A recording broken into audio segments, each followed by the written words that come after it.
bersama kita di podcast Kainin. Nah, jadi hari ini tuh kita mau bahas apa sih? Kita mau bahas tentang 3 aspek kedatangan Inggris ke Indonesia. 3 aspek itu ada apa aja sih?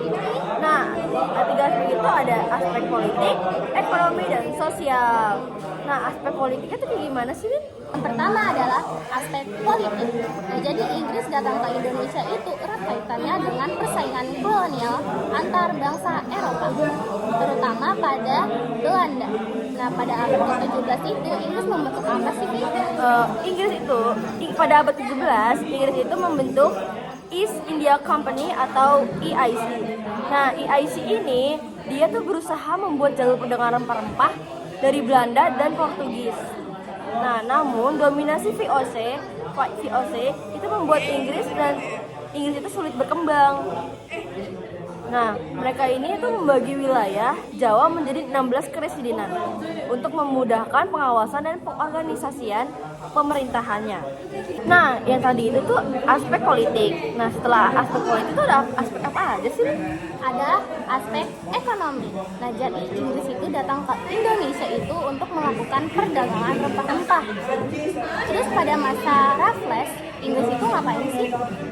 Nah, pada masa Raffles itu Inggris memperkenalkan Landgraf System atau sistem sewa tanah, yaitu sistem pajak tanah yang mewajibkan rakyat membayar pajak dalam bentuk uang, bukan hasil bumi, guys.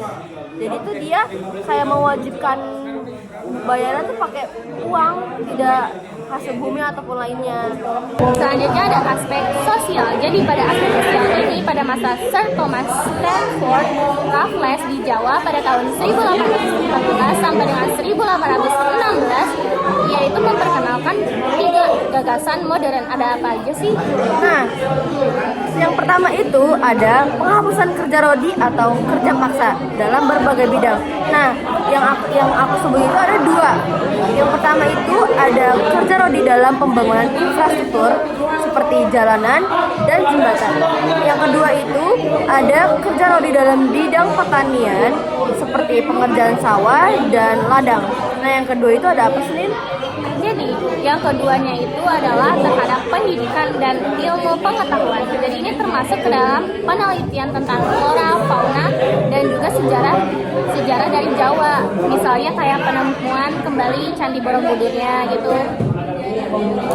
Nah, yang ketiga itu ada kebijakan hukum yang lebih teratur dengan memperkenalkan British Common Law ke dalam sistem hukum di Jawa. Nah, dari pembahasan yang sudah kita bahas, bisa disebutkan bahwa penjajahan Inggris itu ke Indonesia itu berlangsung singkat, sekitar 5 tahun, dan memiliki dampak yang signifikan bagi sejarah dan perkembangan Indonesia. Nah, kebijakan ekonomi dan politik itu diterapkan oleh Inggris mencerminkan ambisi dan kepentingan kolonial.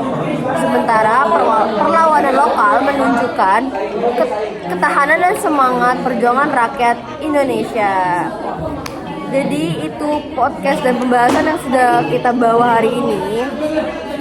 Jangan lupa nonton podcast kita lagi di podcast Kainin.